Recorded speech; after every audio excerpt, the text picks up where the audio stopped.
Hello and welcome. It's that time again when my gallery becomes alive again.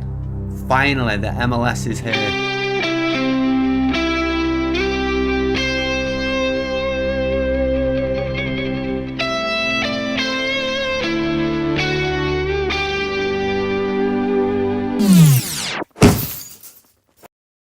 In today's video, I'm going to be talking about some of the most undervalued players in Major League Soccer. Players that you can add to your gallery, they're not going to break the bank. I've got some nailed on bargains, I've got some breakout prospects, I've got some hidden gems, and among them I've got a keeper that I think has got a good chance of getting a starting spot sometime this season. I've snuck him in there somewhere. I'm not going to tell you exactly where, because quite frankly I'm sick of you skipping my videos to the best bits, so I'm hidden him away. You gotta listen to the shit as well. You listen to it all or you listen to none of it. Get out of it. So you might be thinking, what business has this small-time Mancunian got talking about the MLS? Well, I could tell you that I've been an MLS fan for years and I know all there is to know about the league. The reality is, when I started out on Sorare over 2 years ago, I quickly realised my European lineups couldn't compete against the bigger managers in the game. As prices soared due to the Gary V boom, I was forced to decide whether to run away with my tail between my legs or buckle up and diversify. Luckily for me, the MLS was due to start in 4 weeks and the cards were super cheap. This and the fact that I like late nights and hot dogs. Hot dogs, come and get your hot dogs. So I decided I'd spend the rest of my internet money and a lot of my time dedicated to seeing what the MLS had to offer. My gallery now consists of approximately 50-50 MLS and Europe, and many of my European players were players that I scouted from the MLS and they've moved to Europe. I'm sure European scouts have been looking at my account. So let's get things going with a nailed on starter I think is a real cheap card. Number 1, Paxton Pomykal.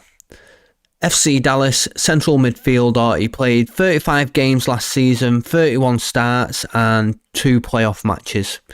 And he got 5 assists. Although he's 23 now, he'll keep his under 23 status till 2024. Last year he had the kind of season that kept him just under the Sorare radar. I watched him quite a bit. He really impressed me, and based on last year's performances, he's a definite starter with the potential to push on in 2023. In my opinion, his age and his price make him a real good buy. Just check the price chart here and you'll see that he was going for quite a considerable amount more last season.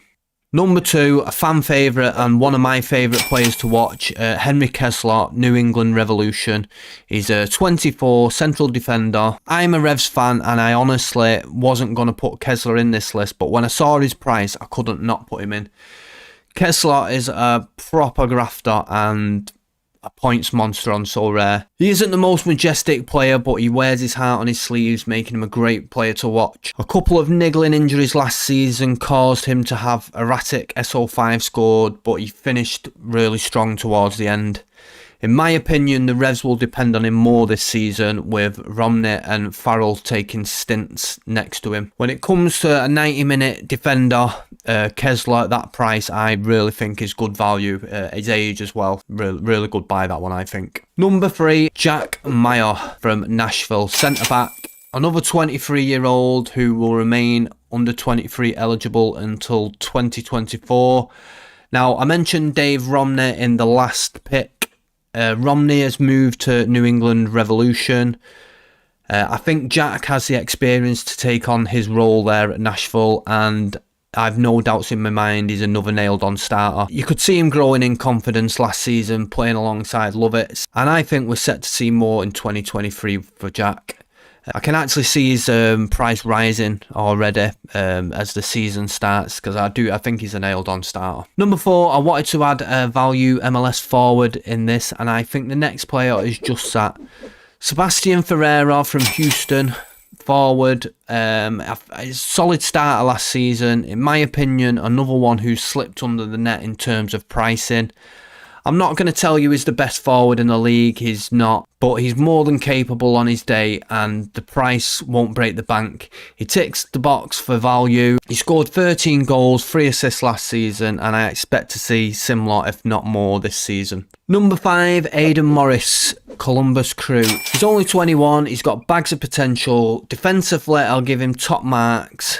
Going forward and passing ability, it can be a bit hit and miss, but it doesn't really affect his SO5 scores too much. He's got time on his side, and he's got time to improve on them statistics.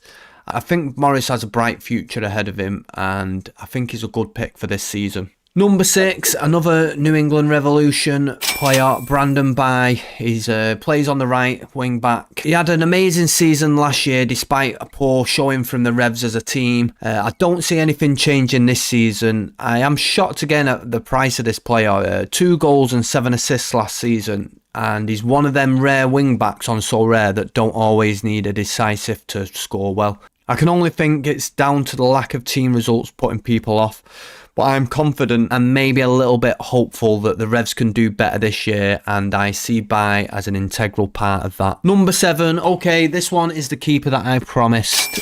Keeper that I think has a chance to make the starting spot this year. Andrew Tarbell just signed a fresh 2-year contract with Houston. Steve Clark is the current starter there between the sticks. Last season, he held 6 clean sheets and he conceded 48 goals in 33 games. So it's far from Steve Clark's best season.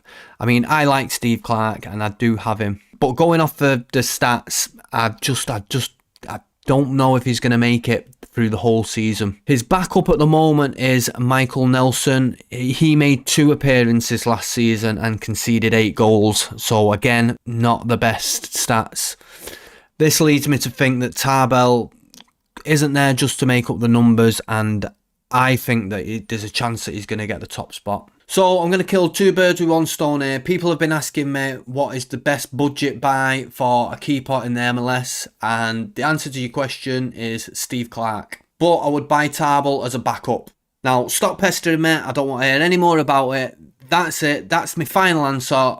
No more. Number 8, Sean Davis from Nashville. Centre midfielder. I bought this card 2 years ago. It was one of the first cards that I bought when I was first researching the MLS. I've been following him quite closely since, and he's a solid, dependable 90-minute player. Not going to get you many decisives, but at the same time, he doesn't really need them to put up decent scores. If you're looking for a value midfield player that's going to get plenty of minutes, then he fits the bill. A really good buy at that price, in my opinion. So that's it. In there is a team of MLS superstars for you to line up. I'm honestly surprised at the price of some of the cards in that lot. I bought the majority of them cards for considerably more this time last year. So from where I'm sat, I think it's a really good time to get into MLS now. So I've shared my findings with you. If you know of any more and you want to help me out, let us know in the comments below and I can have a look at them too. So I hope that's helped you out. Thanks very much, and until next time, have a good game week and I'll see you on the next one.